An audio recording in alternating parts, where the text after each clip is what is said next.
como para hacer estas entrevistas. Bienvenidos a Gracias. esta charla del día. Buenísimo.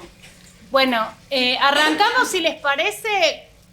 Yo creo que algo estuvimos hablando hoy de nuestros dos invitados, pero de todos modos, para que tengamos en cuenta los perfiles bastante diferentes que tienen, ¿no?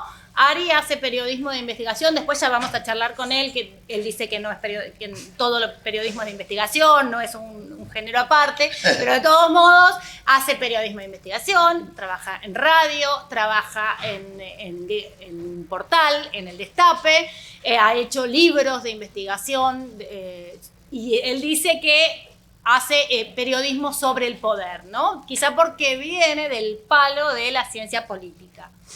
Fede hace un periodismo totalmente diferente. Vale, ya le vamos a preguntar si lo que hace es periodismo, si él se siente un periodista de varieté, como dijo alguna vez. ¿Qué es esto? Igual es egresado de periodismo, ¿verdad? Sí. Sí, o sea, que periodista es periodista. Si no lo hace, él nos contará si hace o no periodismo, si pone en juego esas herramientas. Y hace País de Boludos, todos lo hemos visto seguramente. No es cierto, se ríen. Sí, claramente, donde cuenta la realidad en clave de humor, ¿sí?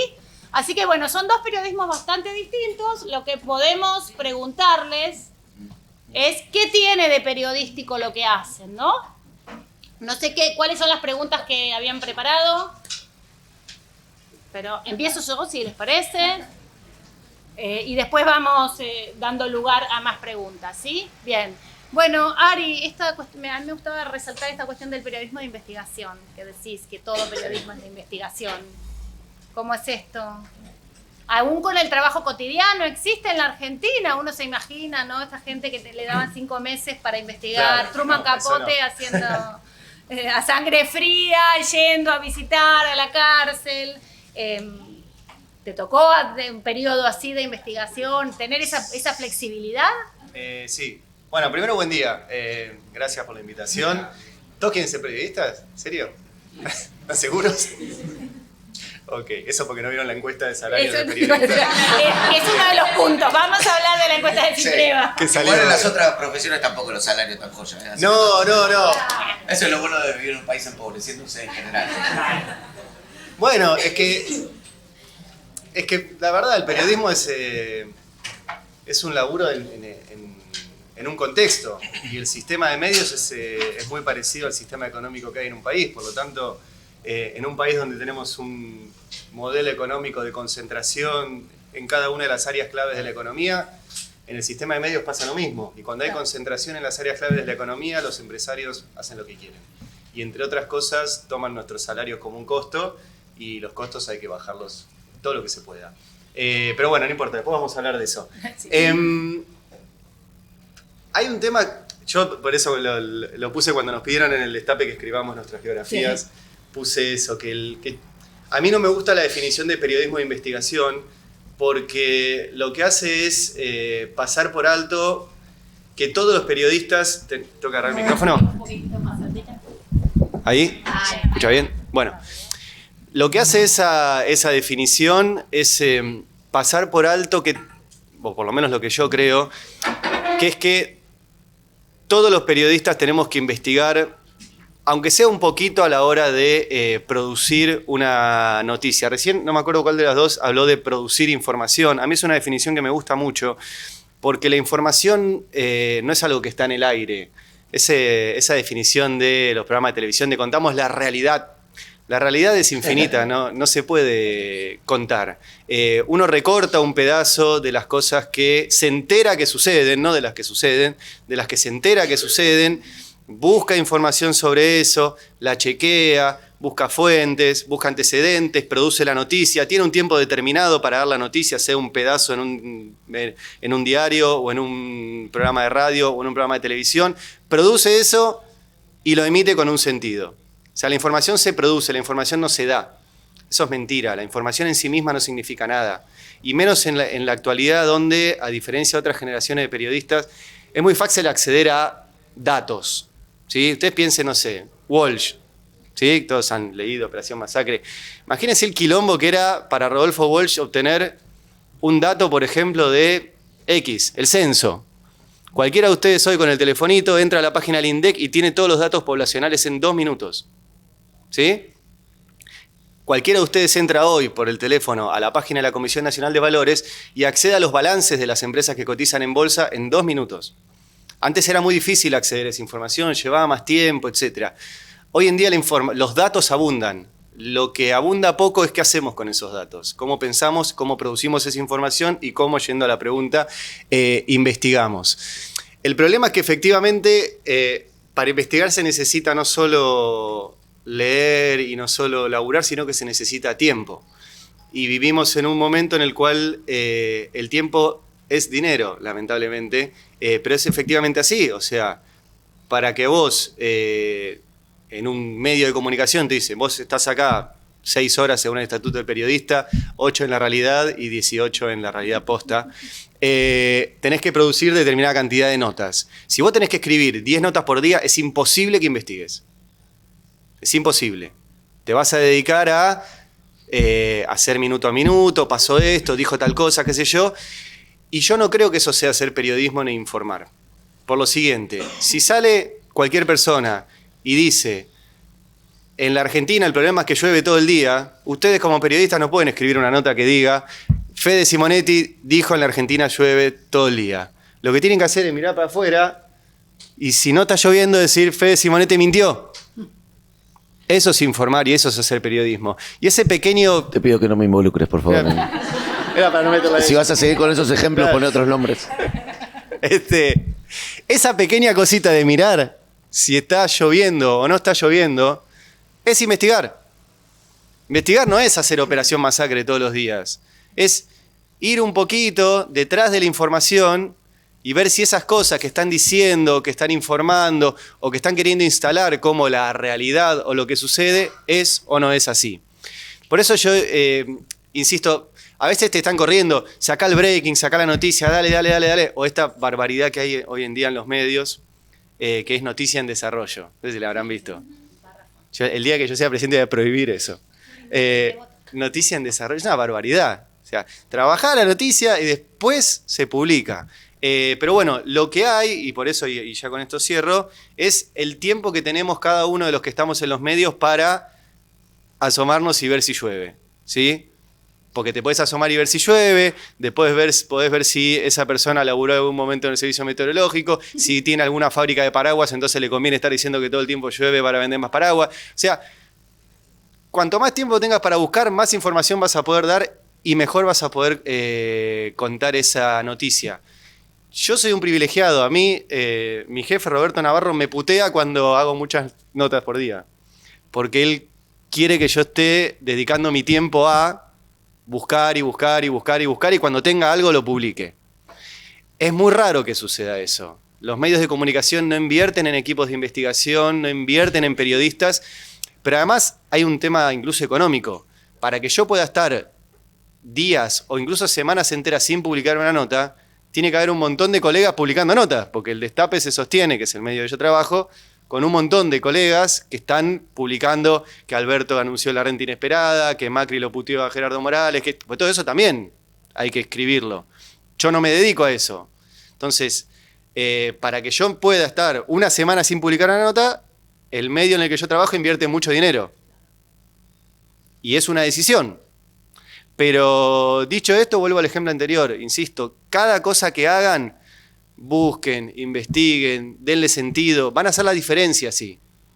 Porque escribir que tal persona dijo tal cosa y 3 párrafos lo puede hacer cualquiera. No hace falta ni venir a Éter, ni eso lo puede, no es muy complejo. La diferencia ustedes la van a hacer tomándose 5 o 10 minutos más. Hoy, créanme, la primicia no vale nada.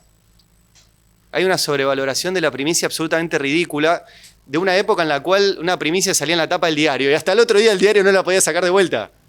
La competencia. Hoy en día la primicia dura 3 minutos en Twitter, porque la tira Infobae, Clarín o El Destape, y al minuto la tiene el otro portal con el mismo título copiada. No hay más primicia.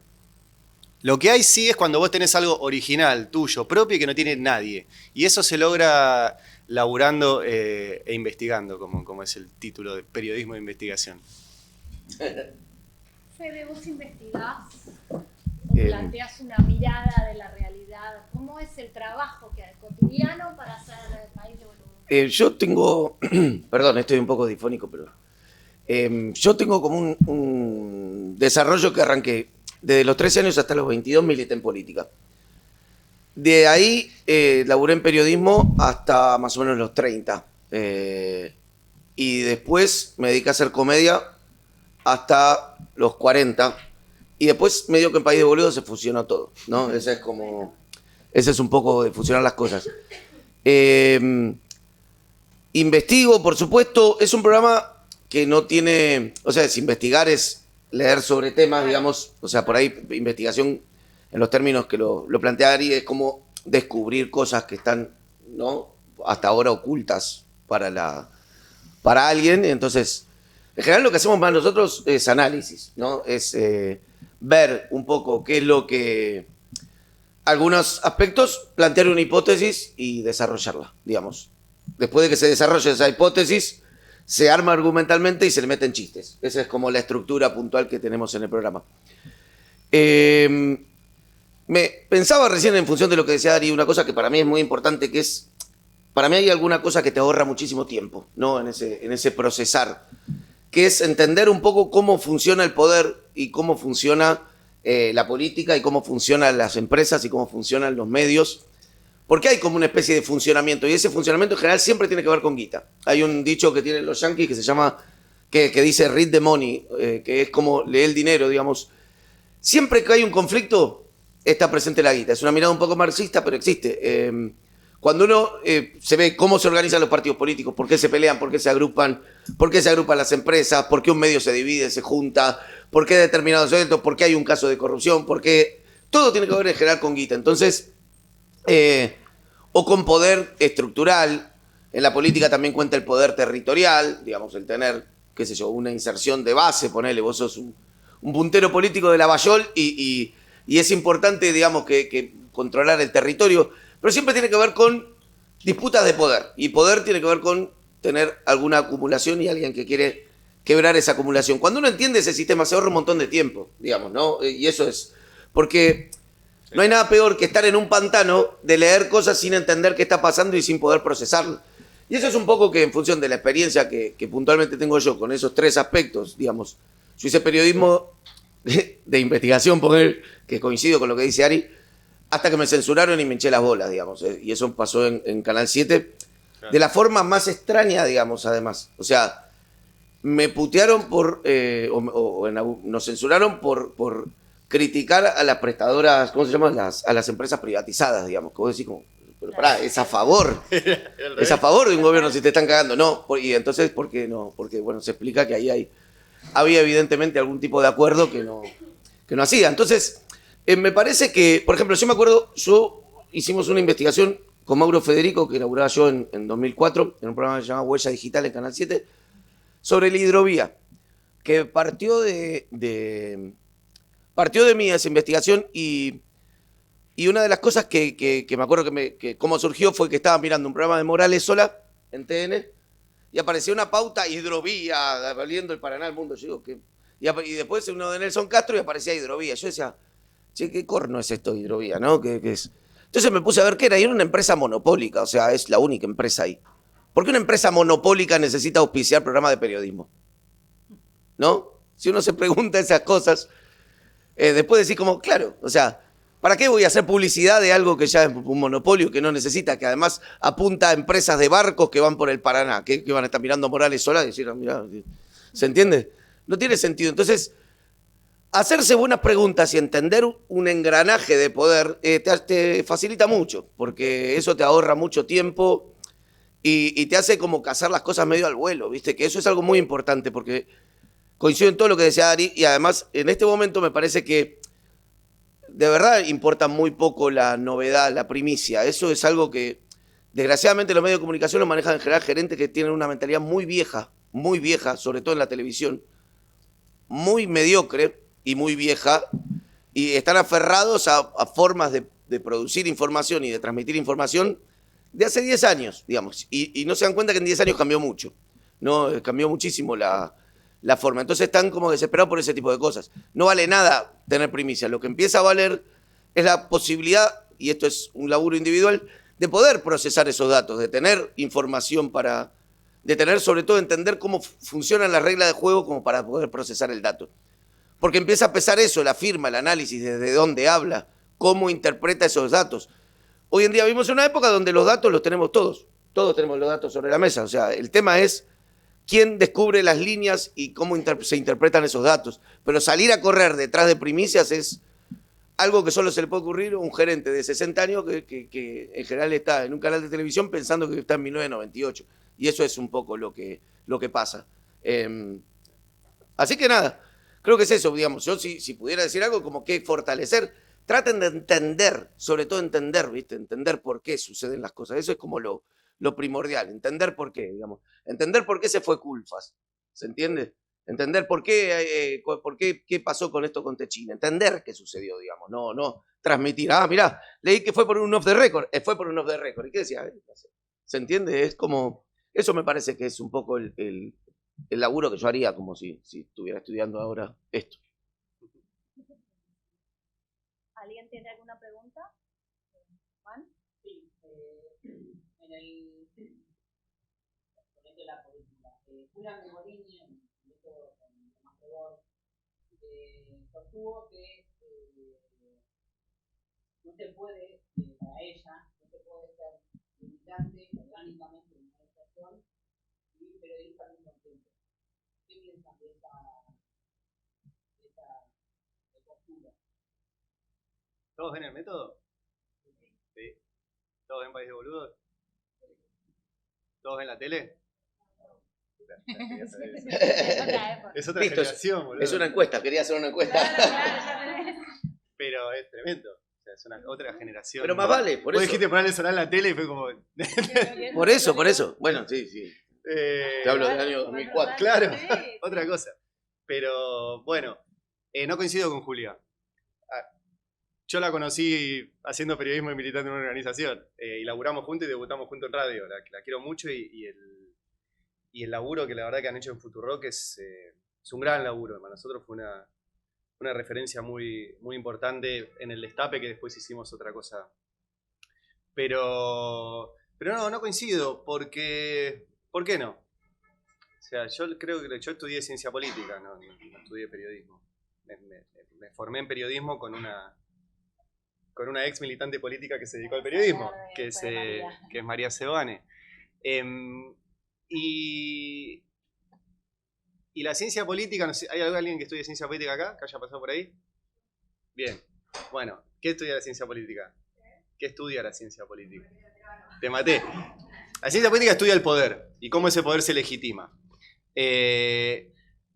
Y una parte importante de la legitimación de ese poder y de todo lo que hablaba recién Fede es a través de la palabra. O sea, hay un texto que les recomiendo que lo busquen en internet, es cortito, que se llama, que es de Samir Amin, que es un economista egipcio. Pueden buscar, que se llama Los 5 monopolios.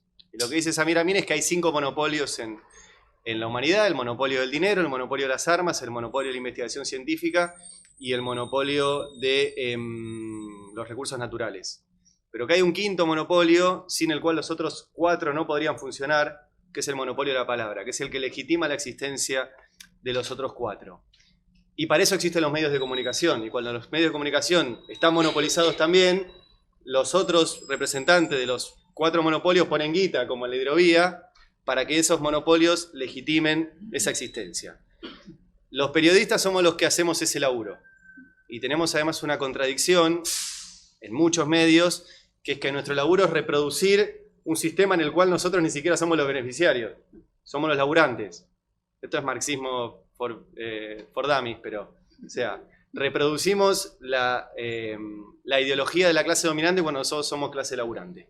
Pedimos disculpas si hay algún libertario en la sala. Sí. Levantaron todos. ¡Zurdo empobrecedor! Y hago toda esta introducción para decirte que los periodistas en ese rol, y cuando queremos romper con esa cadena, somos sujetos políticos y somos sujetos políticos muy importantes con determinada ideología y que hacemos periodismo desde determinada ideología. El problema es que nos han hecho creer que la idea del periodismo militante es una idea criticable, mala y que todos tienen que estar presos. Y la verdad que no existe periodismo sin ideología.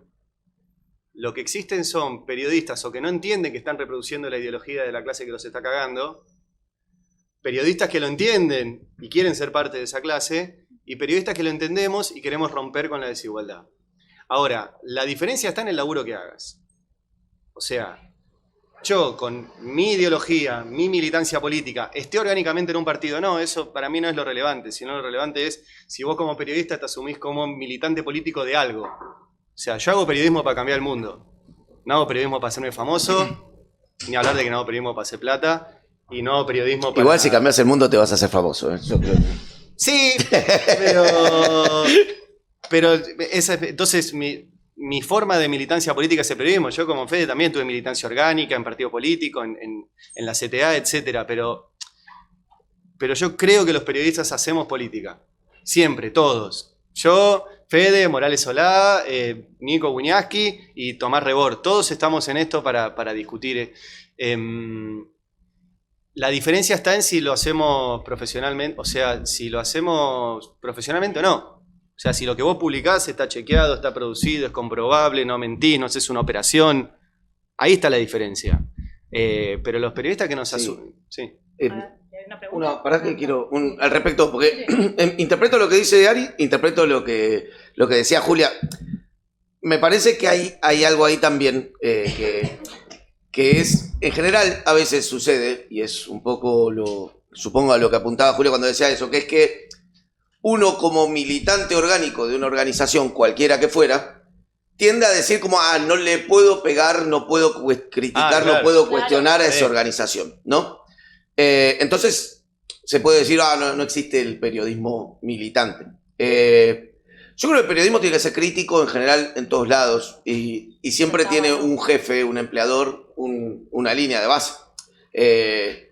Por ejemplo, no creo que haya muchos periodistas de Clarín que investiguen cosas de Telecom, ¿no? Entonces, eso se puede interpretar como un periodismo militante. Vaya si se puede interpretar todo lo que hace TN como periodismo militante, digamos. Me parece que lo que uno tiene que procurar como periodista es tratar de independizarse y ser libre como para poder no tener que omitir cosas en su propio, que es algo que sucede mucho en general. Un gran problema de los periodistas es que en general nos autocensuramos, ¿no? Uno empieza a decir, entró a laburar en el Destape, entonces no le voy a pegar al peronismo porque no vaya a ser, ¿viste? Por ahí todas ideas que uno construye, en muchos casos. Hay mucha más autocensura que censura real. Hay mucha más autocensura que censura real, y también hay mucha censura de cagón, que en general es alguien en la línea intermedia, tiene miedo de que el de arriba se enoje, entonces censura el de abajo. Eso es la mayoría de los hechos. Les cuento el episodio puntual de cuando el cuarto episodio de censura que tuvimos en Canal 7 cuando estaba,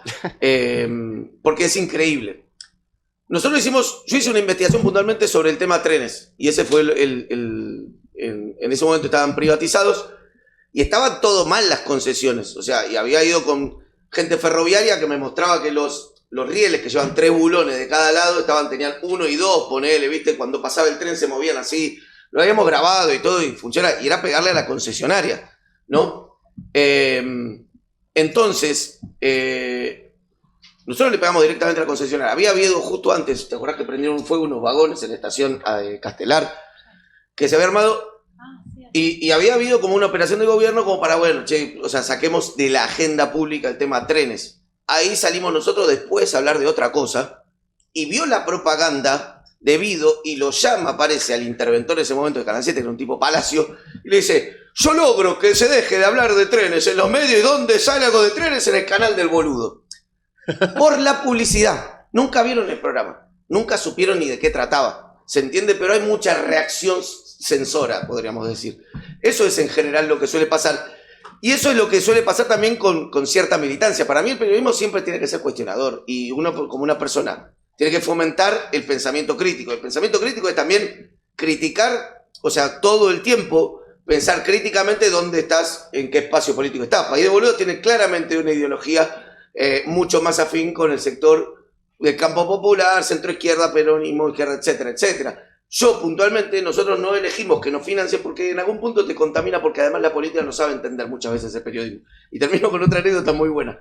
Cuando yo entro a laburar a Canal 7 con en ese momento la esposa de Miguel Bonazo, que era un gran periodista, bueno, ahora no está en ejercicio, pero me sienta, yo hacía 80 cosas y estaban como todos muy revolteados por la línea política, ¿no? La línea política y la línea política y la línea política y qué se hace, qué se no. Entonces me sienta el gerente Tico Rodríguez Paz, que era un periodista que había estado desde la época del menemismo, y me dice, ¿sabes lo que pasa? Estos son unos pelotudos que andan todo el tiempo preocupados por la censura. Acá en la época del turco, refiriéndose a Menem, era todo muy fácil. Era 2 a favor, 1 en contra. Y lo entendía hasta el más boludo. Y en algún punto era como una línea, qué sé yo. O sea, me parece eso. Todo el tiempo uno tiene que cuestionar. Incluso si forman parte de una organización, cuestionar también. Y pensar críticamente. Nunca comprar paquetes de verdades que te bajan desde arriba.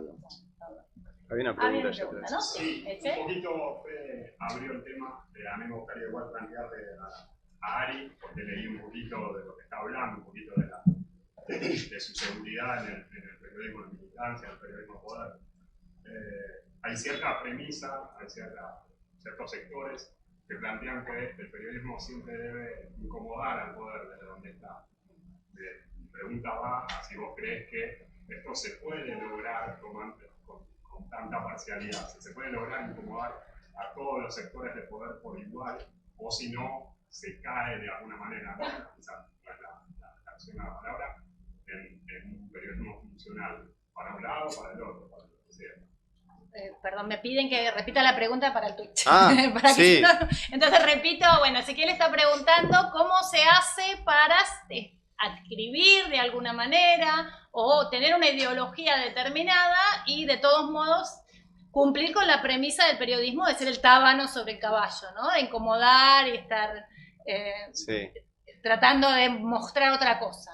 Es fea la figura del tábano porque era el logo de crítica, ¿no? Del crítica de botana. Por eso. El tema es que los tábanos son medio boludos, porque molestan pero no pican.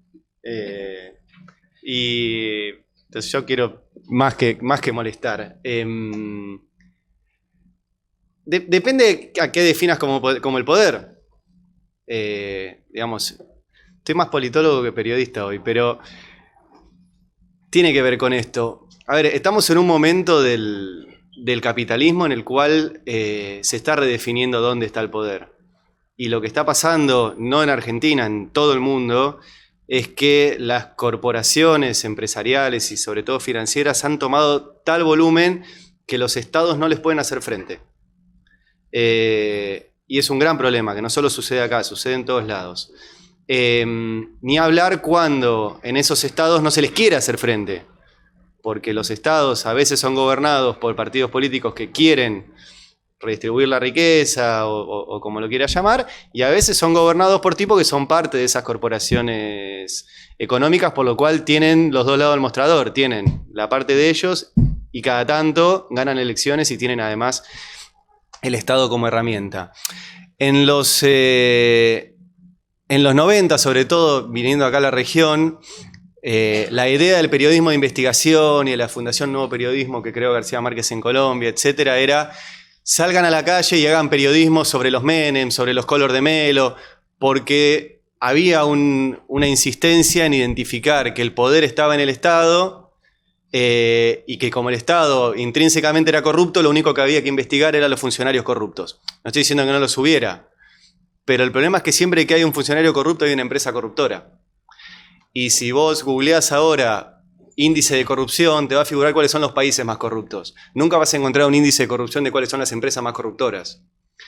Y en el problema ese es que cuando hay un caso de corrupción, hay un funcionario que se compra un yate, una mansión, etcétera, pero sobre todo hay una empresa que gana mucha plata, mucha más de la que gana el funcionario con la coima, y que termina pasando cosas como la que contaba Fede con los trenes. Se terminan quedando con una concesión de un servicio público, por ejemplo, y lo dan de forma deficiente y termina con 51 muertos en 11. O sea, el poder es algo complejo y es algo que está todo el tiempo en movimiento y no es algo físico y no es algo que uno pueda detallar. Ahora,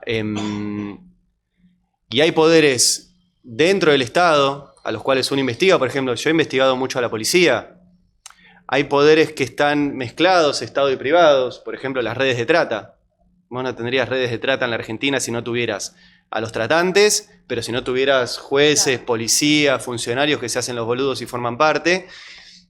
Y sobre todo hay poderes fuera del Estado, que son las corporaciones económicas. Yo me dedico a tratar de entender eso. El problema es que muchos de esos tienen mucha influencia en medios. Y cuando vos querés tocar ahí, te lo hacen saber. Sea un medio público, como le tocó a Fede, sea un medio privado, como le puede haber tocado un montón. Por eso, y no es la pregunta, y por ahí después lo charlamos, uno de los grandes temas para poder hacer periodismo en serio es cómo se financian los medios. Cómo financiamos nuestros medios, qué tipos de medios podemos lograr, cómo podemos hacer sinergia entre los medios que queremos dar estas discusiones. Pretender que estas discusiones las dé Clarín, Infobae, La Nación, perfecto, no las van a dar. Ellos son parte de ese esquema de poder. Lo tenemos que dar los otros. No sé si contesté a tu pregunta. Bueno, justamente queríamos avanzar en esta pregunta, ¿no? ¿Cómo se financia el periodismo y cómo nos encuentra el periodismo con la presentación del informe de Cipreva? Que los periodistas, el 47% de los sueldos de los periodistas está por debajo del nivel de pobreza, de la línea de pobreza. Entonces, bueno, ¿cómo nos encuentra? Pero ¿cómo se hace periodismo?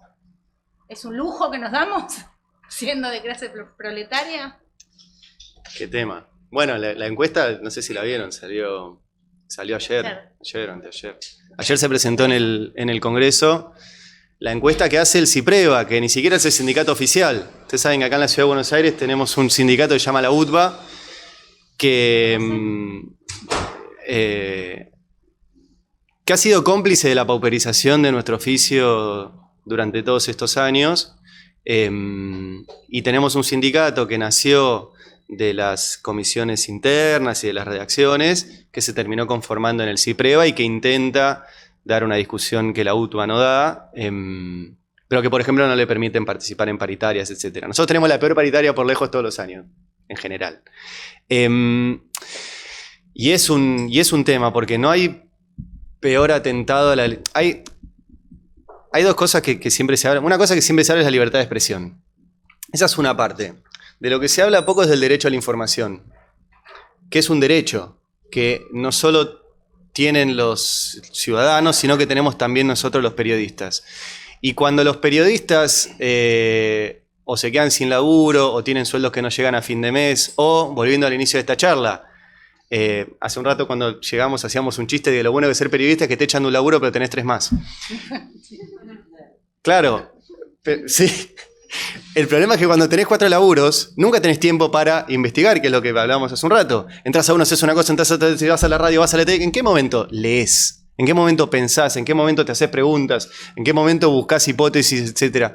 Entonces, cuando la situación de los periodistas es, básicamente, que no llegamos a fin de mes, en general, hay una vulneración a la libertad de expresión, pero sobre todo hay una vulneración al derecho a la información, porque ese periodista termina informando mal. O termina informando menos. O, como hubo durante los años de Macri, cuando hay en la Ciudad de Buenos Aires 2.500 periodistas despedidos, millones de personas se quedan sin información. Entonces hay muchos derechos que se vulneran. Ahora, después está el problema de cómo se financian los medios. Los medios tienen la línea editorial de sus financistas. Esto es una obviedad que se tendría que enseñar en primer año de la secundaria. O sea, nadie va a tener un medio para decir cosas que no piensa.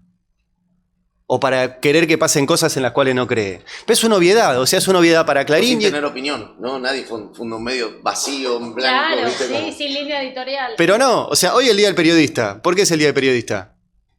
Por Mariano Moreno. ¿Qué hizo Mariano Moreno? Fundó un medio. ¿Qué decía ese medio? Vamos a hacer una revolución y vamos a mandar a los españoles de vuelta a su casa. Así arrancamos. ¿Qué hizo Bartolomé Mitre, presidente argentino? Fundó un medio. ¿Y qué dijo? La nación será una tribuna de doctrina. ¿Qué hizo Roberto Noble? Roberto Noble era un tipo que había sido muy importante en la política argentina en la década del 30. Había sido ministro de gobierno de la provincia de Buenos Aires en una época donde eso era ser el número 3 del país. ¿Sí? Cuando se retira de la política formal, ¿qué hace? Funda un medio. Y cuando era ministro de gobierno, lo que hizo fue poner la radio más grande del país. ¿Sí? ¿Y qué hizo Roberto Navarro? Se puso un medio. ¿Y por qué se pone en medio? Para hacer política. ¿Sí? Y para discutir y porque quieren decir cosas y que pasen las cosas que ellos quieren. Entonces, ahora, una cosa es tener un medio y otra cosa es poder sostener, en el caso del Destape, 200 sueldos, en el caso de Clarín, 10.000 sueldos. ¿Sí? ¿Eh? Cada vez menos. Pero vos podés ser todo lo revolucionario que quieras hasta que tenés que pagar el sueldo a fin de mes. Y ahí se termina un poco la discusión. Entonces, el gran tema nuestro ahora y que como periodistas tenemos que meternos es cómo se financian los medios sin tener que depender ni de la pauta privada, de empresas como Hidrovía, que no es que van a pasar más barquitos por el Paraná cuanta más pauta pongan en medio. No sabía que podía ir por ahí, dicen. Claro, sí, yo agarraba... Se iba con el barco por la ruta 9 y dicen, con razón, esto no funcionaba. Ese ejercicio que hizo Fede es muy interesante. ¿Por qué Techín pone pauta en medio? Techín no va a vender más caño sin costura, no vende a nosotros. Claro. O sea, lo que esas empresas compran en los medios son dos cosas: silencios, sobre todo silencios, y discusión sobre política económica. Sí, y sobre todo consultar, o sea, que las consulten antes de que las escrachen. Claro, ese es como el silencio. Ese es el objetivo, digamos. O sea, la guita en los medios compra silencios, acuérdense de eso. Sí, sí. Entonces, un esquema de financiamiento es la pauta privada. Caemos en esto, no podemos hablar de todo lo que involucra a nuestros anunciantes. El otro esquema de financiamiento es la pauta oficial, que tiene varios problemas. Primero, no podés hablar de lo que involucra a tus anunciantes, Sí. te pagan cuando se les canta y te la cortan cuando se les canta y terminás siempre en una rueda que no... Y la última vía de financiamiento es buscar esquemas de suscripción, que no es un invento nuestro. El Washington Post, el New York Times, ya no aceptan pauta. Claro. Ahora, tienen 4 millones de suscriptores. El New York Times tiene 4 millones de suscriptores. 4 millones. Tiene un plantel de 2.600 periodistas. El Destape, que somos el más grandecito dentro de estos, logramos 30.000 suscriptores. Y con eso sobrevivimos el macrismo, donde la pauta era cero, tanto pública como privada. Pero eso, digo, hay que fomentarlo y hay que crecer. ¿Y por qué para mí es importante esto? Porque si un medio se sostiene por suscriptores, va a tener la línea editorial de sus suscriptores, que son laburantes. Y nosotros vamos a poder tener un medio de comunicación que haga periodismo para defender los intereses de los laburantes. ¿Significa mentir? No. ¿Significa hacer operaciones? No. ¿Significa...? Nosotros hemos tenido cosas... Cuando sos periodista te llegan muchas cosas. Está la tentación de publicar todo. Les voy a contar una anécdota. Yo tenía el encefalograma de Bonadío. Era la primicia de tu vida. Sí, sí. O sea, Bonadío tenía cáncer de cerebro, todos lo sabíamos y nadie se animaba a decirlo. Y nosotros tomamos una decisión de que eso es historia clínica. Y no se publica.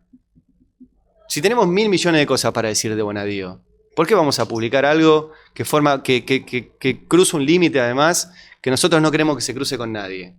Y nunca lo publicamos. Fue una decisión. Lo cuento porque lo contamos al aire después de que se supo.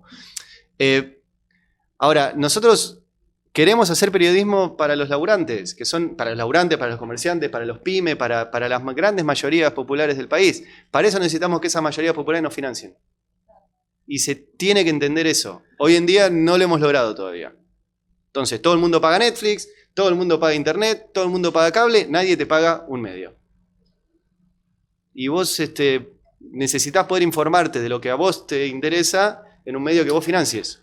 Esa es la experiencia que nos puedes contar. Sí, ¿no? en eso sí, no es que nadie te lo paga, digamos, al contrario, si ustedes tienen 30.000 suscriptores y le llegan a millones de personas, esta es una ecuación importante para tener en cuenta que la hicimos en su momento en PDB. Nosotros empezamos con el autofinanciamiento y llegamos a 4.500 suscriptores en nuestro apogeo. Después, bueno, nos separamos y fuimos por lados distintos. Pero con 30.000 suscriptores le podés llegar a millones. Hay algo que nosotros hicimos, que eso es muy importante. Hay algo que nosotros hicimos una cuenta, o sea, que yo la hice puntualmente, que era como, ¿para qué necesitamos para autofinanciarnos? Que ese es un ejercicio que uno puede, porque puede empezar a evitar a los medios ahí.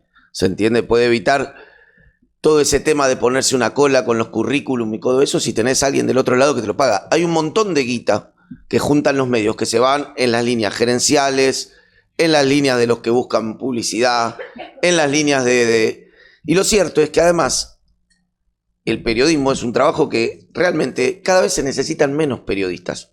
Entonces, más allá de los sueldos bajos, periodistas en términos de cómo se interpretaban antes, más allá de los sueldos bajos, ya no hay tanta necesidad de que haya tanta gente produciendo noticias, porque con las redes sociales las noticias simplemente se filtran. Entonces, no es necesario que haya una planta. Entonces, sí es necesario que haya gente que interpreta esas noticias. Entonces empieza como un fenómeno como medio paralelo de, bueno, ¿qué le pone uno de plus a esas noticias?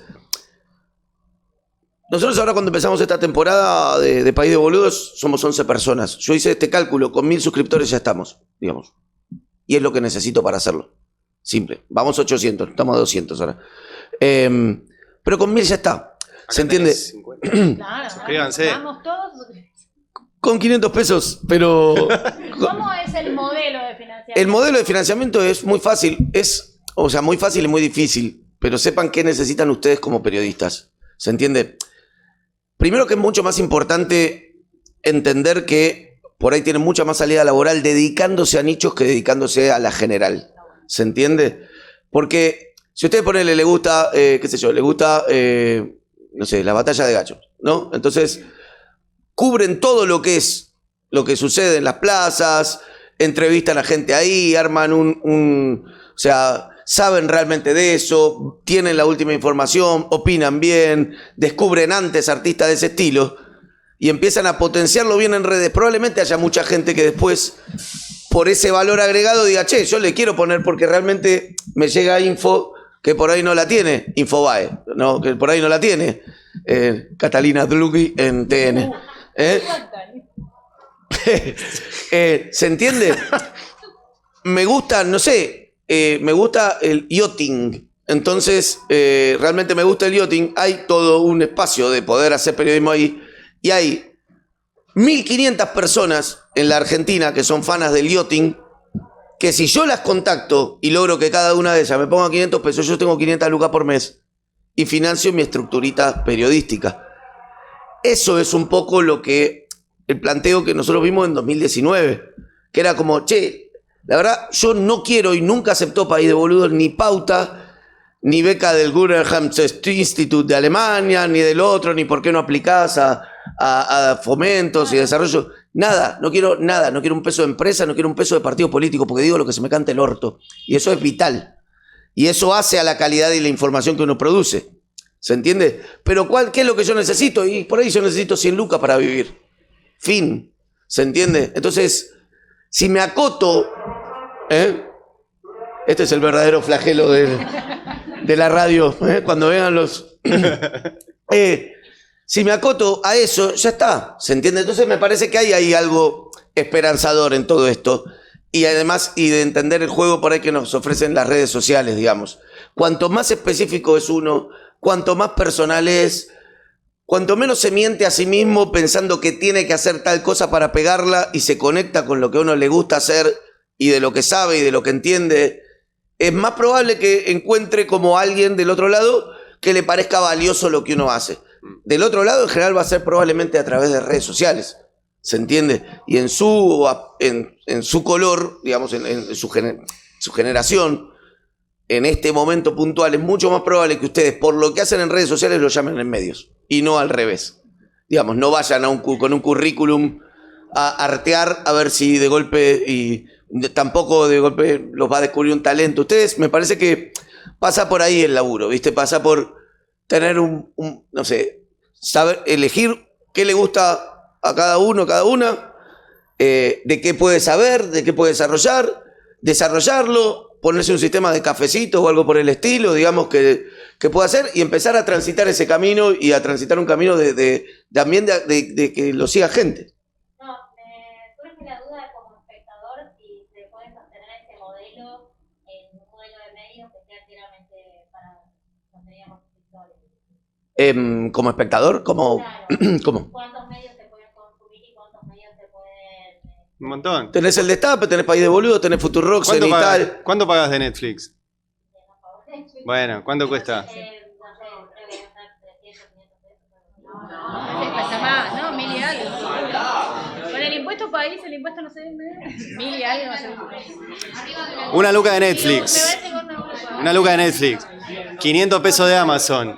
300, yo porque tengo todas, tengo hijas. Entonces, 300 de Disney Plus. 500 de Spotify. ¿Ya sumaste 2 o 3 lucas ahí? O sea, sí, hay... Ni hablar lo que estamos pagando de internet y de cable, más los que les guste el fútbol pagan el pack fútbol. Todo lo que ustedes consumen lo pagan. ¿Sí?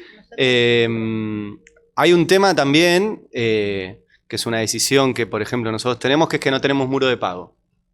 O sea, el Destape, al igual que Infobae, no te limita la cantidad de notas que vos podés leer. La decisión de Infobae es porque lo pueden hacer y porque con eso juntan. La decisión nuestra es porque la información es un derecho humano básico que no se puede limitar de acuerdo a si tenés guita o no tenés guita para acceder. Clarín y La Nación no tienen esa concepción. Vos podés acceder a determinada cantidad de notas y si no garpás, fuiste. En pandemia tuvieron que recular, ¿se acuerdan? Que en un momento dijeron, las notas de pandemia las vamos a abrir. Después lo volvieron para atrás. Pero es claro. Y hay algunos muy aspiracionales. De golpe ves el cronista que te dice, pago, ¿y quién te va a pagar, cronista? No, bueno. La voz del interior, pero tómatela, rajá. Mira. Claro. El cronista tomó otra precaución, que es que lo compró Manzano y a Manzano le acabamos de dar Edenor. Entonces la guita le viene por la factura de luz de todos ustedes, ¿no? O sea, todos ustedes están suscritos al cronista cuando pagan la luz. Pero sí, a ver, los medios del mundo están yendo a eso. De vuelta, The Guardian está yendo a eso. No me acuerdo uno francés que Navarro estuvo allá, que bueno, que es como ellos, no acepta nada. Nada. Le Monde. Pero tienen. Claro, bueno, pero Le Monde tiene un laboratorio atrás. O sea, claro. Le Monde es de Sigman. El tipo que nos vendió las vacunitas. Cuando ustedes se vacunaron, están pagando Le Monde. Entonces, pero eso, el Times, el Washington Post, están yendo a esos esquemas. Y perdón, me olvidé de una parte que también ustedes que son nativos digitales tienen que saber. Hoy en día la publicidad en los portales ya no la manejamos los medios. O sea, vos hoy en día en un portal, vos dejás un pedazo de ese medio que te lo maneja Google. Y Google, depende de quién sea la persona que ingrese, le vende a esa persona, según los algoritmos de Google, algo ahí. Hoy en día, una enorme fuente de ingresos de los portales es que vos a Google le generás tráfico y Google le muestra a ese tráfico que vos le generás la publicidad que las empresas ya le pagan a Google. Entonces las empresas le pagan a Google no para que le muestre a cualquier persona lo mismo, sino para que acá Nike quiere vender su nueva zapatilla para mujeres que corren. Bueno, ellos tienen un algoritmo que si ustedes entran al Destape y son mujeres que corren, les va a mostrar la zapatilla de Nike. Si son mujeres que les gustan, no sé, los micrófonos, les va a mostrar micrófonos, en función de los algoritmos de ellos. Pero mucha guita hoy en los medios viene de ahí. Les cuento esto porque también hay esquemas como el que tenemos nosotros, que es de reparto de ganancias, que es el único medio que lo tiene, por ejemplo. Sos en el Destape, las ganancias que generan esa guita que viene de Google, que la generamos nosotros porque generamos clics, la empresa las reparte. Nosotros tenemos un bono trimestral de reparto de ganancias de esa guita que entra. Lamentablemente somos el único medio que lo tiene. Digo, cosas que hay que empezar a discutir y exigir, porque nosotros generamos esa ganancia. O sea, los clics los generan las notas que nosotros escribimos y que firmamos y que producimos. Bueno, parte de eso se reparte. Había una pregunta. Sí. Acá, como estábamos hablando del tema de los medios digitales, de los nuevos medios, las nuevas plataformas que mismo, o sea, los como generan contenido un poco en esas, tanto por streaming, por YouTube, quizás yéndonos un poco del tema financiamiento y más al tema del contenido. Bueno, nada, ¿cómo piensan que estos medios digitales están afectando y interfiriendo en el contenido de los medios tradicionales? Como, bueno, si se van modificando y se van como intentando adaptar a estos nuevos, mismo las radios que hoy en día se ven y los vemos por streaming, que piensan también un poco de en qué van a derivar estos medios tradicionales o en qué hoy en día están derivando. Dale. Yo creo que el peso es la firma, digamos. El peso está como puesto ahí. Después lo otro son como precisamente medios. ¿no? Incluyendo a cualquier plataforma, cualquier red social, tipo YouTube o Twitch o Instagram o TikTok o lo que quieras, digamos. Son también en algún punto como... Pero me parece que lo que cambia un poco es la firma. Es decir, como yo creo que hoy en día, como toda la información está a disposición, lo valioso es la gente que la procesa. Y después, lo valioso es cuál es la plataforma adecuada para presentar información. Probablemente si vos tenés, ponele, una investigación muy profunda, con datos, el otro, qué sé yo, qué sé cuánto, casi judicial, viste, de esas investigaciones, probablemente tu plataforma más cómoda sea algo que tenga un formato escrito, viste. En general siguen en algún modo dividiéndose esas dos cosas, digamos, los que tienen formato escrito de los que tienen formato audiovisual, ¿no? Y son como dos cosas que por más que lo tengas en simultáneo. Entonces, me parece que hay ahí una posibilidad de ir por miles de lados en algún punto. Y yo creo que los medios tradicionales, en general, gran parte, por mucha mediocridad, siempre van detrás de nosotros. ¿Se entiende? Siempre van detrás de gente que hace experiencia de informar a través de YouTube, o a través de redes sociales, o a través de una plataforma, o lo que fuera. Y después se le ocurre hacerlo a un gerente de Clarín. En general, los medios que empiezan a pedir suscripciones, página 12, vergonzosamente, pide una suscripción abajo. Dice, si leíste hasta acá, si ustedes leen hasta abajo, te encontrás con un... Si leíste hasta acá, donanos algo, ¿no? A Santa María, que vas con una aspiradora comprando medio, cartelería, te compra la cámara, te compra no sé qué, le paga a todo el mundo como el orto, y después cierra los medios y después te dice, si leíste hasta acá, apoyanos porque somos muy... ¿Se entiende? Me parece como... Corren atrás nuestro, o sea... Yo creo que no hay que pensar tanto en la configuración de los medios. De hecho, lo escuchaba Ari y decía, incluso menos. Los medios chupan bastante un huevo en este momento, digamos, en general, los grandes medios. Si uno puede encontrar como espacios para filtrarlo individualmente, ¿se entiende? Obvio que no tienen su peso político, tienen su peso económico, pero su peso a la hora de desarrollar uno su actividad los puede intentar evitar.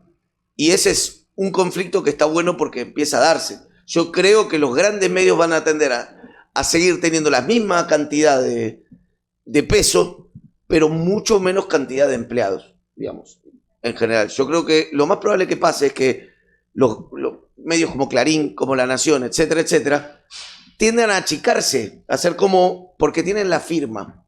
¿Se entiende? Esa es como la gran diferencia. Uno dice, estoy leyendo La Nación. Entonces mi tía de derecha se siente como, bueno, es información validada, digamos.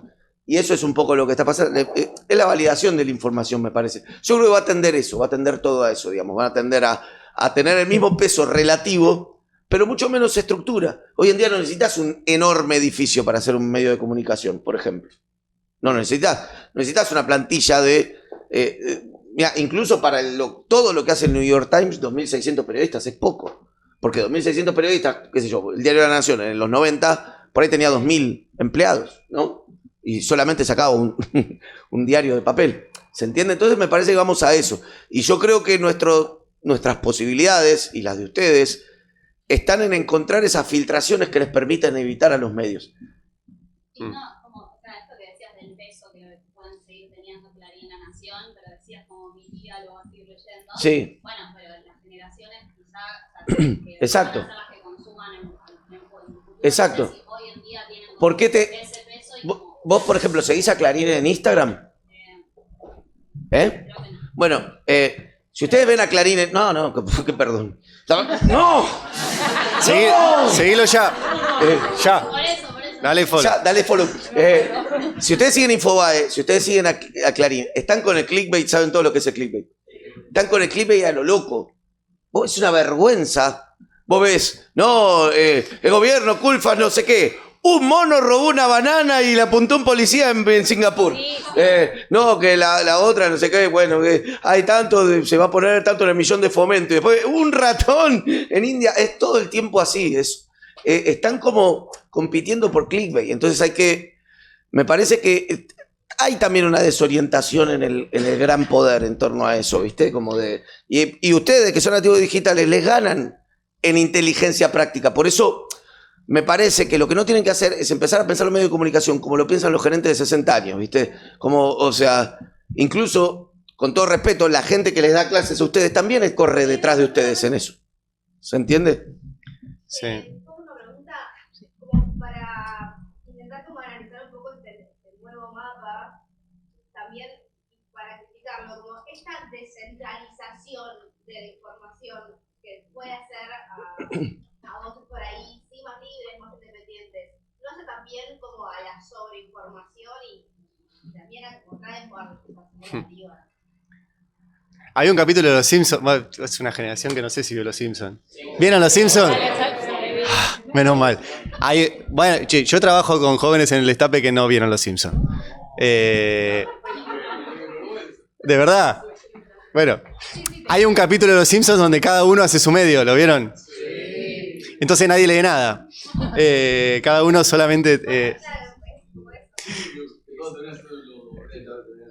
Es que... Es un tema ese. Pero... hay un tema, yo me quedé con lo que dijo Fede. Estamos en un momento de transición y bastante rápida. O sea, cuando yo empecé en esto, no existía. No había... De pedo teníamos mail. Y yo empecé hace 15 años. O sea, esto va rápido. No, yo estoy quedando anticuado. O sea, él le decía, yo no sé lo que es Twitch. O sea, estamos transmitiendo, hola, pero no sé cómo es, no, o sea, llegué hasta Twitter, ya, todo mi límite. Pero, entonces ustedes van a tener una ventaja en ese sentido. Ahora, van a tener la ventaja siempre y cuando sigan esto que decía Fede, que es, lo importante va a ser su nombre. Y su nombre lo van a construir con mucho laburo. O sea, con lectura, con estudio, con horas culo, con ir a buscar, con salir a la calle, y es lo único que van a tener su nombre. Nunca rifen ese nombre. Porque los van a ir a buscar por eso. Sí. Entonces, ninguna primicia vale tanto como para quedar vos pegado a que sos un tipo que tira cualquier verdura. Porque eso no se borra nunca más. Y eso es una diferencia en relación a antes, donde las redacciones eran algo un poco más colectivo, ¿no? Como el armado de las redacciones tenía como otra impronta, ¿no? Donde no importaba tanto el nombre, sino más el desarrollo de la información que pueda producir la redacción del medio. No sé qué piensan sobre eso. Sí, hay cada vez menos redacciones. La redacción como un... Yo creo que son muy necesarias. El concepto de redacción, no el lugar con 500 personas. El concepto de juntarte con gente a pensar y a tener dudas. Yo lo que les digo, no sé si lo hacen acá, pero yo cuando escribo una nota, se lo doy a un compañero para que la lea antes de publicarla. Una nota de las que yo quiero... Porque uno se enamora de sus textos, ya deja de leer la barbaridad que escribe, etc. Y además uno escribe o hace programas de YouTube o hace programas de radio para otros. O sea, uno lo hace para que otros lo entiendan. Para que otros lo sepan, no para saberlo uno. Entonces, y eso en las redacciones pasaba mucho. Che, tengo este dato, no entiendo, lee esto. Cuando otra persona te mira y te pone en cuestión, es súper importante. Eso se perdió bastante. Claro, o sea, no todo se puede hacer virtual y solo. Claro, eso. Me parece como una aspiración muy individual. Sí. Miren, De la firma. igual... Es necesario también algo de lo colectivo a Sí. la hora de pensar y producir la información. Bueno, siempre sean colectivos. Sí, perdón. Sí, se puede también hacer cosas en redes atomizadas y también colectivas. Eso es como algo que está bueno. O sea, nosotros lo hicimos y lo estamos haciendo. Hoy en día trabajamos 10 personas en el armado del programa semanal de País de Boludos. 10. O sea, 3 editores, un politólogo que hace como la base informativa, 2 que guionamos, uno que busca imágenes, que hace producción de imágenes en paralelo, y todo un laburo de engranaje en simultáneo para que se haga un buen producto. Está en su mejor momento. Tiene un animador y una diseñadora gráfica, que trabajan también en conjunto y hacen las animaciones. Y está con un muy buen nivel. Es un producto que tranquilamente podría estar en televisión en cuanto a calidad. Entonces, me parece que lo que hay que tratar es obvio que ustedes tienen su firma y júntense con otra gente y hagan proyectos, pero también piensen, hay como nortes que uno a veces le pifia, ¿viste? Piensen cuánto necesitan de guita como techo, digamos. Decir, mira, yo quiero pagar el alquiler, las cuentas, el otro, yo necesito esto. Piensen que hay una ecuación que es, si yo hago lo que me gusta y cobro lo que necesito, soy feliz. Digamos, todo el resto es mareo, ¿eh? Todo el resto es mareo, que si trabajo con Real me lleva a la tele, todo es como famositud, ¿no? Y yo quiero ser como Mariana Pichot, o sea, todo el resto puede venir o no, digamos, pero la ecuación tiene que ser modesta. Tiene que ser, si yo laburo haciendo lo que me gusta y cobro lo que me necesito, gol. Eso es fundamental. Porque eso te pone un precio de cuánto necesitas. ¿Se entiende? Es lo que les decía antes. Nosotros esta temporada en PDB, que se achicó, se habló, se hizo solo un programa, dijimos, bueno, yo lo que necesito son 1000 personas, llegar a las 1000 personas que pongan como mínimo 500 mangos más lo que aportan el otro, con eso hacemos 1 millón de pesos mensual, listo, con eso estamos. O sea, cobramos todos, cobramos bien. Si viene más, perfecto. Pero digo, ese tipo de apuestas es la que ustedes tienen como que empezar a darse, digamos, y también a juntarse entre ustedes para que los productos tengan mayor calidad. El mismo ejemplo que decía, de que le gusta el freestyle, ponele.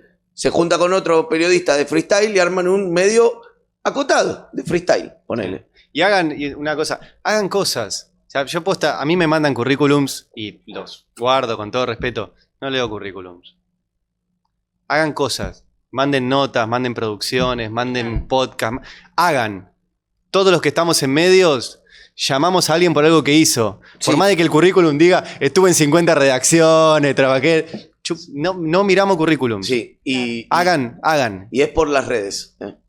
Es por las redes. O sea, y es a través de las redes. No nos podemos permitir el lujo de decir, no me importa tener una cuenta de Twitter abultada, no me importa tener una cuenta de Instagram bien presentada, un canal de YouTube prolijo. No nos podemos dar esos lujos.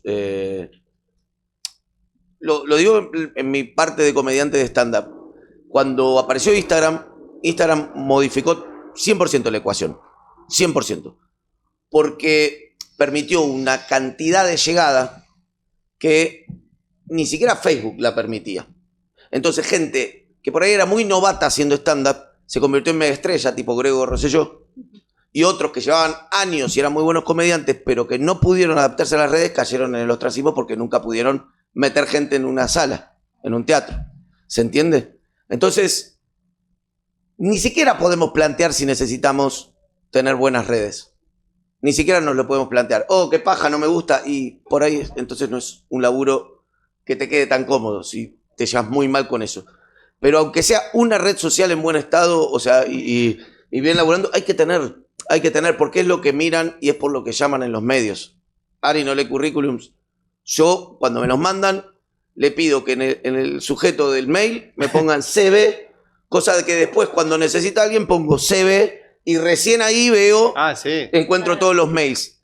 Pero ni los leo en el momento. Y nadie hace algo a los 25 años sorprendente como para que alguien diga, no, mirá lo que acabo de leer, cantó en el Coliseo. Probablemente no me necesiten ni me manden un currículum si alguien. ¿Se entiende? Hay como una ecuación que me diga. Pero los identificás así.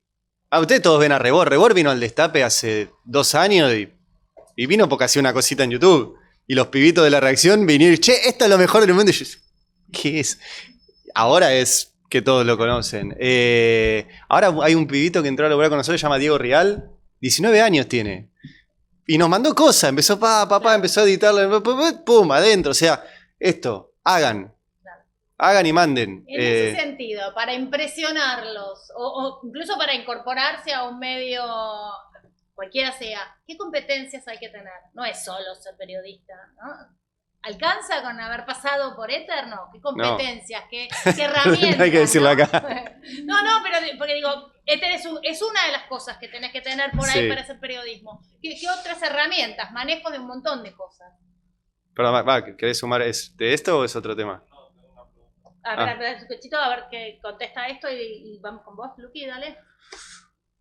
¿Qué pregunta? ¿Qué es lo que usás vos? Por ejemplo, hay manejo de datos, pero depende de qué vayas a hacer en el medio. Yo siempre recomiendo lo mismo, o sea, estudien. Lo que les interese, estudienlo. sea, quieren ser periodista económico, vayan y estudien economía, aparte de ETHER. O sea, quieren hacer no sé, periodismo cultural, vayan y estudien letras. O sea, estudien. La diferencia va por ese lado. Después las herramientas técnicas y tecnológicas, yo creo que es lo que dice él, las tienen que conocer y saber que están, y si las saben usar ustedes mejor, y si no, por lo menos saberla para pedirle a alguien lo que vos querés que haga. Yo no sé editar, pero yo hice documentales, o sea, yo me sé sentar al lado de un editor y decirle lo que quiero y cómo lo quiero y entiendo lo que está pasando ahí en la pantallita. Pero por eso depende lo que quieras hacer en el medio. Sí. Hay gente que le gusta editar, hay gente que le gusta estar a micrófono, hay gente que le gusta, qué sé yo. Hay un montón de laburo en distinto. Autoexplotarse. A ver. No, yo trabajo 12 horas diarias más o menos, 13. A veces 10. No tener jefe no necesariamente no implica no ser explotado, ¿no? O sea, de hecho, yo trabajo a través de redes sociales, yo trabajo técnicamente, mi jefe es YouTube. Claro. ¿No? Y me rompo el orto para hacer un contenido para YouTube. Y Juan Carlos Google, que está en Estados Unidos, agarra y dice, qué bien este pibe, la verdad cómo nos rinde porque hace que se vea nuestra plataforma. Lo mismo pasa con Instagram. Eso está bueno identificarlo. Laburar mucho es siempre, desgraciadamente, una... Pero me parece que no se puede laburar mucho en algo que no les gusta. Ni se puede...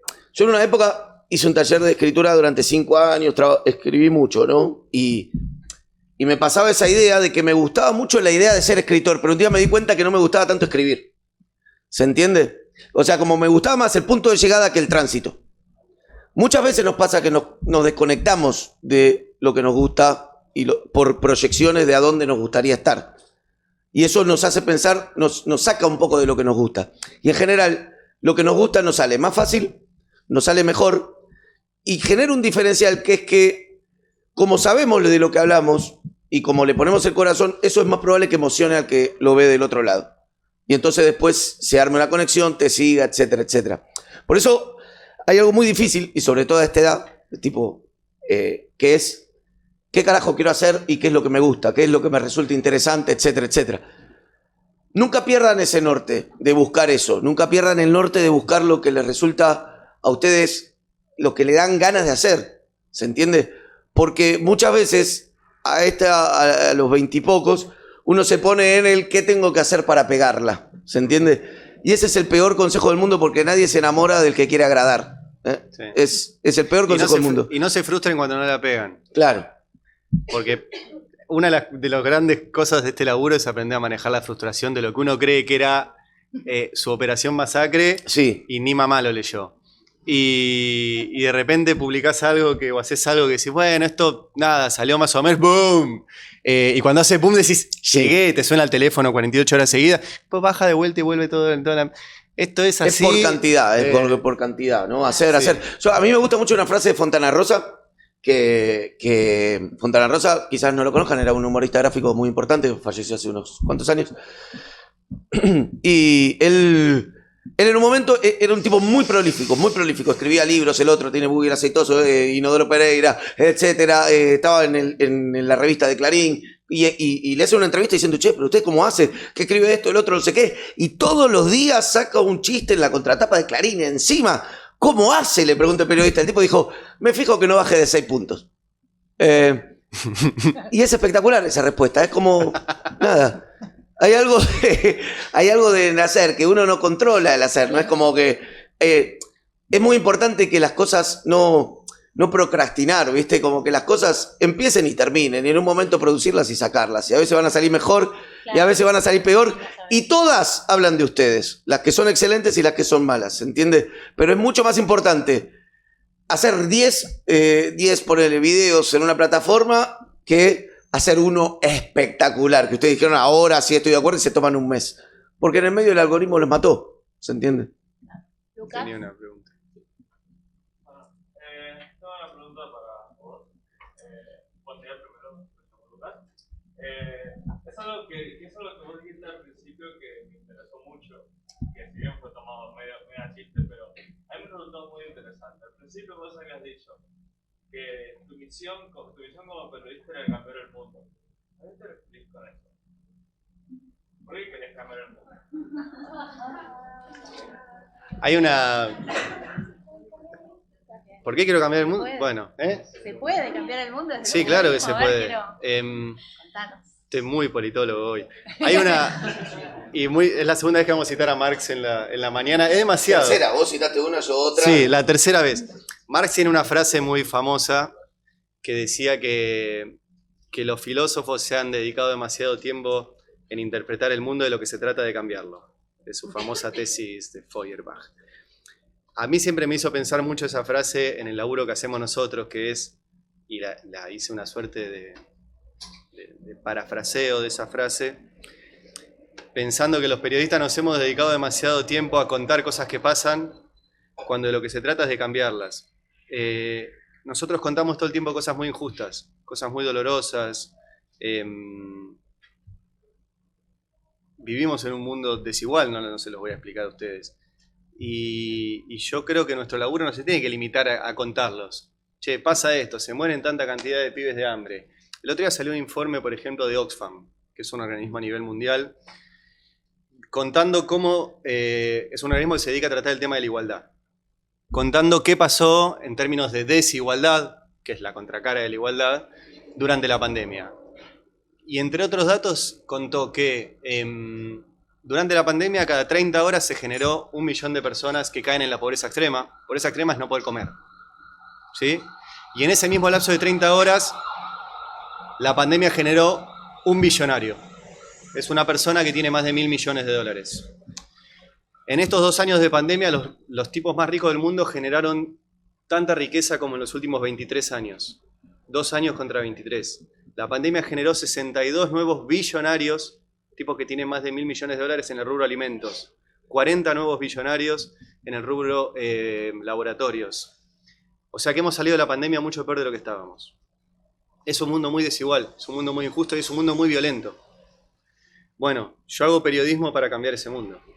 ¿Se puede? Yo creo que sí, si no me pondría... Ulanowski me hizo la misma pregunta en un libro que sacó muy lindo de un montón de periodistas jóvenes y lo puso en el título. Yo le dije, mira, si no puedo cambiar el mundo me pongo un kiosco. O sea, no... ¿Fue ese siempre tu objetivo desde que empezaste a estudiar el periodismo? Yo cuando empecé en periodismo quería ser músico y trabajador social. Posta. No, Yo, lo digo porque... que quería cambiar el mundo de otra forma, por eso te lo cuento. No, o sea... Pero yo lo digo porque yo me estoy intentando, mira, que me dedico, ¿viste? Y en estos 2 años que estuve estudiando el periodismo, estoy intentando encontrarme un poco. Por eso quería preguntarte esto, porque quería saber cuál era tu misión a la hora de querer estudiar esta carrera. Sí, a ver, yendo a lo concreto, yo creo que sí, por todo lo que les dije antes, o sea, los periodistas somos parte de un dispositivo de poder muy importante en el capitalismo, que somos los que tenemos el monopolio de la información que circula, el monopolio de la palabra, y lo que legitima el resto de los monopolios. ¿Un periodista solo va a salvar el mundo? No, nunca nadie solo va a salvar el mundo. ¿Una nota va a cambiar el mundo? No, no va a pasar eso. Ni Operación Masacre lo hizo, ni el Watergate lo hizo, ni hacer la corte de Berbisky lo hizo. Ningún periodista solo cambia el mundo, nunca nadie solo cambia nada. Ahora, como periodista y siendo parte de un montón de periodistas que damos esa pelea frente a otros periodistas y otros medios que no quieren cambiar el mundo. Porque por eso yo insisto, hay que entender esto. O sea, el sistema de medios reproduce el sistema de la sociedad en que vivimos. Lo reproduce. Nosotros vivimos en una sociedad desigual, tenemos un sistema de medios desigual. Y ese sistema de medios tiene un pedazo muy importante, es más, mayoritario, que quiere reproducir un sistema que es absolutamente desigual. Un sistema, por ejemplo, que genera que las mujeres, de la edad de las mujeres que están acá, sean el sector de mayor desempleo de la República Argentina. Casi el doble que el desempleo normal. Un sistema que genera que las mujeres que están acá van a cobrar menos que lo que vamos a cobrar los varones por el mismo laburo. Yo quiero cambiar esas cosas. Hay un sector de periodismo que no las quiere cambiar. Y otro sector que sí. Y vamos a dar esa pelea desde el periodismo. Otros las dan desde el sindicalismo, otros las dan desde los partidos políticos, otros las dan desde las agrupaciones empresarias. O sea, es un... Pero sí, yo lo quiero hacer desde el periodismo, que es lo que aprendí a hacer. Pero te repito, yo quería ser trabajador social. Y estudié trabajo social y después la vida me llevó para otro lado. Pero por eso vuelvo a lo que hablábamos antes. Es mi forma de hacer política. Hacer política... otra vez. Demasiado politólogo. Hacer política es formar parte de una comunidad de personas y discutir. Y entrar en la puja de intereses. No una reunión de consorcio política. O sea, hacer política no es tener un cargo de concejal, de diputado. Esa estupidez que yo escucho mucho en los medios, que es la clase política. Es porque no leyeron un solo libro. Porque no existe la clase política. Porque si existiera una clase política, el resto seríamos monos. O conejos, no importa. O sea, no existe hombres y mujeres que no sean clase política. Ahora, después sí existen hombres y mujeres que su vida es un quilombo. Y no tienen tiempo para estas cosas. Porque tienen que laburar 10, 12 horas, no les alcanza para llegar en fin de mes, los pibes, yo los de escuela, y su vida se les enquilombó. Pero los que podemos hacerlo, digo, yo quiero participar en esa discusión. Yo lo hago desde el periodismo, otros lo harán desde las universidades, desde la investigación científica, desde un montón de lugares se puede cambiar el mundo, ¿no?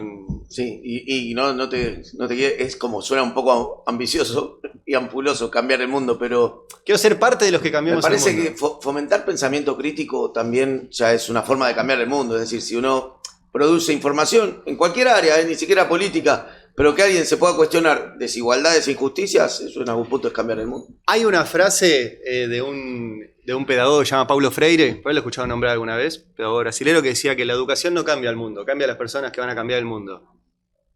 Por ahí te sirve, digamos, por ahí un periodista no cambia el mundo, pero claro, informa a las personas que pueden cambiar el mundo. O sea, tenemos un lugar ahí. Yo creo que va por ahí. ¿Cuál es el lugar que tiene en el periodismo de soluciones? ¿Qué es el periodismo de soluciones? El periodismo social, si quieres, hay un modo de llamarlo, que es el de relatar. Está haciendo mucho hincapié en este concepto redacción, por ejemplo, el medio redacción, sí, que es buscar una solución, contar una experiencia positiva, no sé, cuestiones de desigualdad, contás una experiencia positiva en determinado tema. Cuestiones de integración de la mujer en el mundo laboral, contás experiencias positivas, no sé, en los medios en los que vos trabajaste. Se buscó contar experiencias positivas, o sea, el lado bueno. Creo que somos muy marxistas para yo odio ese tipo de periodismo. Me interesa por eso. Y porque en algún punto pareciera que el problema que tiene el mundo es como que la gente no se entera cómo ser mejor. ¿Se entiende? Como que de pronto... Bueno, es una solución individual también. Claro. Bueno, un proyecto... Pero decir como... Que no implica que contar que un proyecto está bueno y mostrarlo, pero llamarlo ya periodismo de soluciones... a mí me parece que Elon Musk acumula una fortuna. Hay Fundación Gabo de periodismo de soluciones. Sí, por eso, bueno, también Vargas Llosa le habla al periodismo. O sea, yo creo que no es... Es muy albertista ese concepto. Bueno, no, de creer como que... Sí, que Elon Musk junta 10.000 millones de dólares, pero porque no sabe bien qué hacer con la guita, pero si a él le mostrás soluciones, él diría como, mira cómo puedo ayudar de esta forma. ¿No? O sea, me parece buenísimo e inspirador, pero siempre para mí va en la parte de sociedad y como una nota positiva que es, pero llamarlo periodismo de soluciones, digo. No, nunca había escuchado eso. Yo igual vuelvo al inicio de la charla. Yo creo que hay periodismo. Es como ahora que discuten nueva economía popular y hay una sola economía. Pues si no, la otra ¿qué es? Y lo mismo con la política, hay un solo periodismo. Después hay un montón de cosas que se pueden hacer como periodistas. Pero pensar que, qué sé yo, que el que se dedica al periodismo de espectáculos no habla del poder, por ejemplo. Por ejemplo. Que el que se dedica al periodismo deportivo, que no estamos hablando de las mismas. ¿Por qué piensan que cuando discutimos estas cosas solo somos las secciones economía y política? El humor. O sea, somos del país de Tato Bore, claro, del país de Fontana Rosa, del país de Rep. O sea, ahí hay también un lugar para discutir y pelear muy fuerte. Y del país de Nick. O sea, miren si... El país de Nick lo copió de otro país que... Claro. Que está buenísimo. Sí. Pero a ver, ¿por qué se piensa que Clarín tiene una contratapa de humor? ¿Porque a Ernestina Herrera Noble le gustaba reírse cuando leía su diario? ¿O porque ahí también jugaban fuerte? Es todo parte de lo mismo. La lógica histórica de Clarín, cuando el papel existía, ahora no existe más, pero era que la tapa y el último chiste hablaran de lo mismo. Era así, era circular el diario. Entonces, en todas las áreas del periodismo estamos hablando de lo mismo. En todas las áreas estamos discutiendo poder. Ahora, la mejor forma que tiene el poder para que no se lo discuta es hablar de pelotudeces. Es hablar de Gallardo se peleó con BKCS, Moria dijo no sé qué boludez, o Alberto se tiró un pedo. O sea, la mejor forma que tiene el poder para no discutir, para que no lo discutamos, es que nos haga todo el tiempo hablar de cosas que no lo ponen en cuestión. Que no lo ponen en cuestión. Después lo de periodismo de soluciones no lo había escuchado nunca. No sé, o sea, sí, se pueden contar... me parece que son más los problemas que las soluciones en este momento. Pero bueno, no sé. ¿Alguna pregunta más? Ok. ¿Hasta qué punto les resulta interesante investigar sobre algún tema, un nicho o sí, una investigación o un tema que no sea igual a lo que ustedes piensan o se dedican a hacer? ¿Hasta qué punto les resulta interesante como variar? ¿Y qué tan flexibles son a la hora de hacerlo? No sé, si más allá de la política, la economía y todo eso, han intentado hablar o investigar sobre otras cosas. ¿Y qué tan abiertos son a hacer ese tipo de investigaciones y hablar con otras personas que se dediquen a eso? Es un tema porque cada vez que te metes con un mundo nuevo tenés que estudiar todo ese mundo. Entonces uno se va medio especializando. Por lo mismo que antes. O sea, saber de economía hay que estudiar economía. Si querés hacer lo que se llama, yo tampoco me gusta, pero se llama periodismo judicial, y bueno, tenés que saber más o menos cómo funciona, los actores, etc. Entonces, cada tema es un mundo. Sí hay experiencia periodística que te permite meterte sin terminar siendo especialista en todo, porque no vas a ser especialista en todo. Yo, por ejemplo, una de las cosas que hice por fuera de mi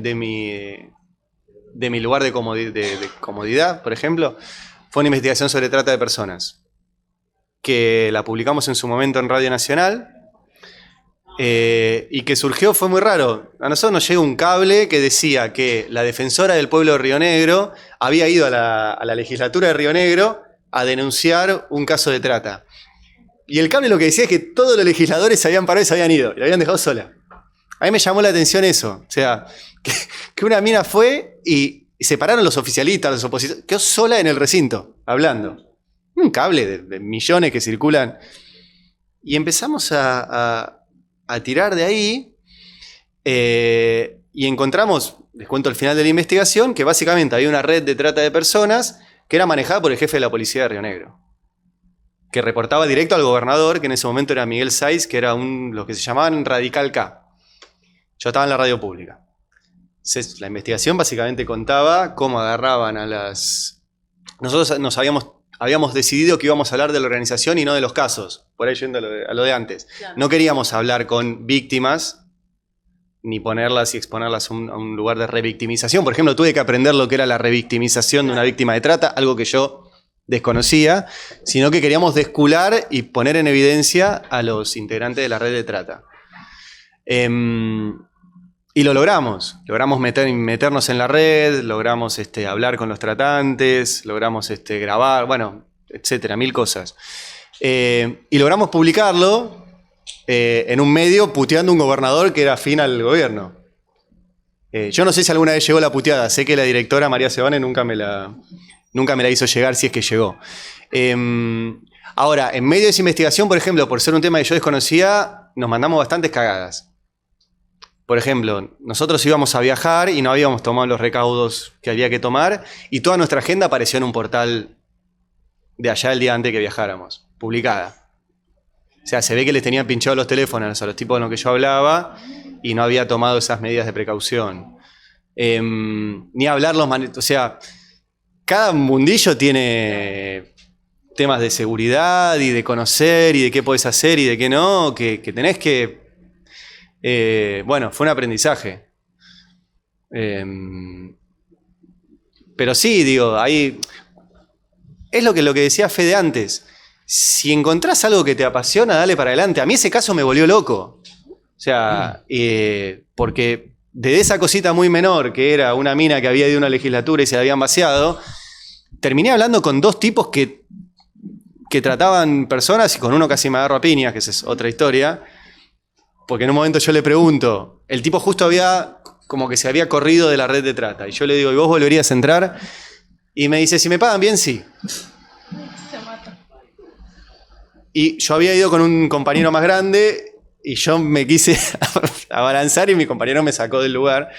Y después me enteré que el tipo había vuelto a caer en cana y fue como una gran satisfacción. Pero fue un tema que en ese momento me apasionó, que después no lo seguí, porque es muy duro también laburar esos temas. O sea, a mí me generó después de 2 meses de angustias largas. Porque es esto, te apasionás, te metés en un tema y después la gente con la que vos hablaste en ese tema después te reclama a vos que vos sigas. Porque nadie les da bola. Y yo no podía seguir. Porque además estaba a 2.000 kilómetros de distancia. Entonces, metete en los temas que te interesen, que te apasionen en ese momento y hacerlos a fondo. No te limites a yo hago... No, yo temas de género no toco, por ejemplo, porque soy varón y no... O temas de economía no me meto porque no estudié... Bueno, sí, yo soy muy abierto en ese sentido. Además es un buen ejercicio, digamos. Te enriquece, ¿viste? Porque si no también es como... Te presenta un desafío, aprendes cosas. Yo creo que es muy importante como los años de aprovechar también para aprender, ¿viste? Como sobre todo cuando terminan de salir de una institución, que es donde más se aprende, digamos. Que es cuando salgan de acá van a aprender mucho más. O sea, porque esto es una base, digamos. Y esas cosas te sirven para aprender. Ahora, después, una vez que... Si ustedes ya dependen de sí mismos y tienen redes y todo, y si es muy difícil. Volver a tener jefes es muy difícil. Yo hace 20 años que no tengo un jefe y ya no sé si podría alguien que me diga, che, YouTube. YouTube, sí. Pero no tenés que putear. ¡No, ni me enteré! Bueno. Ustedes, perdón, ¿puedo hacer una pregunta Sí, yo? por favor. ¿Cómo se informan? Es como una palabra muy amplia, pero ¿qué leen? ¿Qué miran? ¿Twitter? O sea, ustedes a la mañana se levantan y dicen, bueno, ¿qué onda? Y miran... ¿Eh? Son portales que seguimos en Twitter o en Instagram. No directamente entrar. Yo antes tenía el acceso directo puesto, estaba repaginándose puesto en la página de Instagram, pero la bronca de Twitter ahí. Van directo de las redes a los medios. Siguen periodistas y ven que... Pasa que a veces los periodistas como que en sus redes sociales directamente no se encargan de informar como tal, de dar noticias. Son muy pocos los que a veces hablan sobre ciertas cosas que son noticiosas. Más bien se encargan de hacer crecer su imagen como periodistas, locutores, animadores, que bueno, es como que la noticia como tal o ser periodista, pero sí, O sea, que no entran más a un portal, ponele. Infobae. A Infobae. Infobae, sí. Porque es gratis. Porque es... No, pero todos los... La home es gratis siempre. El tema... Sí, o sea, estos lugares, o sea, quizá también lo tiene un poco el Infobae, pero más que nada Twitter, es como, están todo. Está como todos los tipos de noticias que te puedas cruzar, están las tendencias, está como todo más ordenado y a la vez como más volcado. Y después depende de la noticia que quieras buscar, vas a ir a un portal específico, una línea específica o alguien que lo va a tocar como quién quiero escuchar hablar de esa noticia que ya estoy leyendo que existe, ¿no? ¿Televisión ven? ¿Sí? ¿Quiénes ven televisión? Levante. Bastante. Pero televisión, del dispositivo televisión o... ¿Se aprende la tele y ponen TN? Sí. No, ¿qué ponen? ¿Qué ponen? Yo pongo YouTube. YouTube. Yo veo TN porque es 5N, o sea, no lo banco porque lo banco. Está bien. La realidad no bancás. Exacto, bien. Es el pulpo. Está bien, pero la mitad más o menos ve tele. La otra mitad no ve tele. O sea, ¿quién no ven tele? No prenden la tele para nada. Yo no veo la tele. Ah, mirá, mirá. ¿Quiénes alguna vez leen un diario de papel? En el...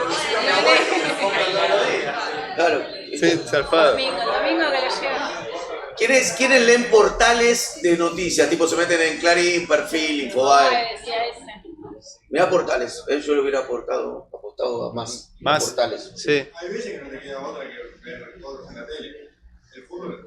No, sí. No, hablamos de noticias. Que te gusta, o sea, que me aprendés a ver qué hay, digamos. O sea, y medios y portales que no sean los Clarín, Nación, Infobae, el Destape, Página, digo, saquen eso.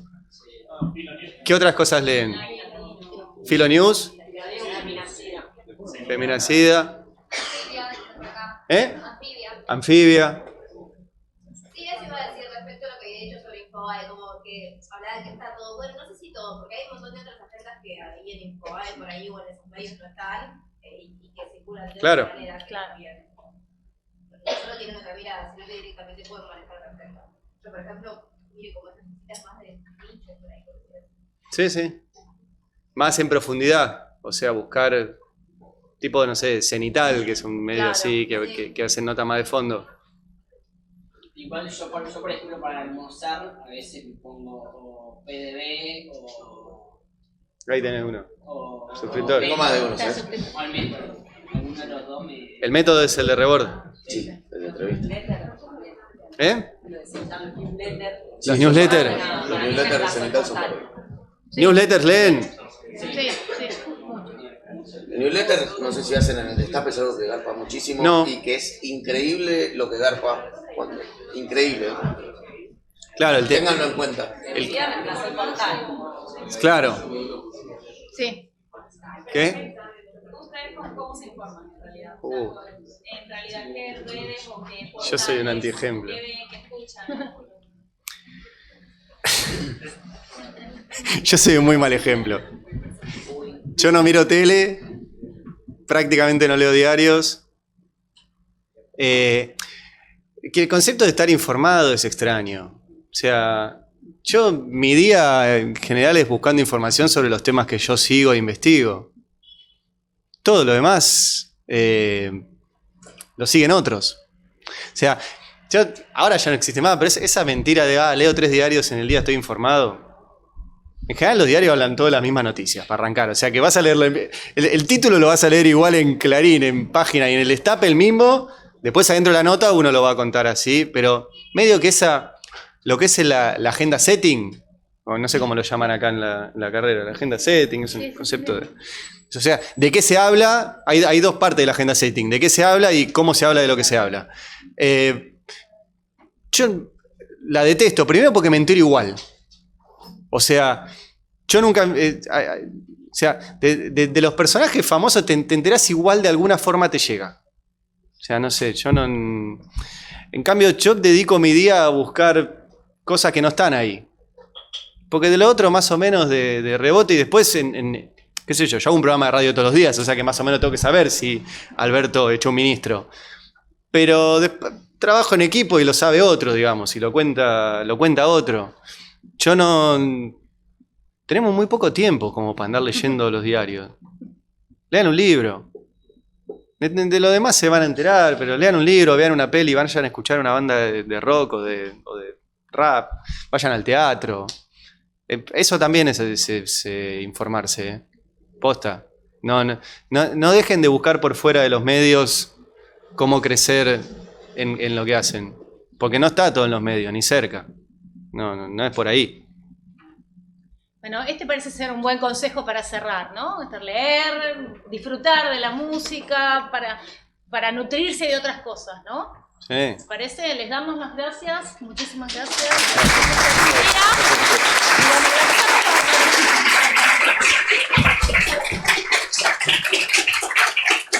Nos odian, dejan toda la carrera. Ahora dejan toda la carrera.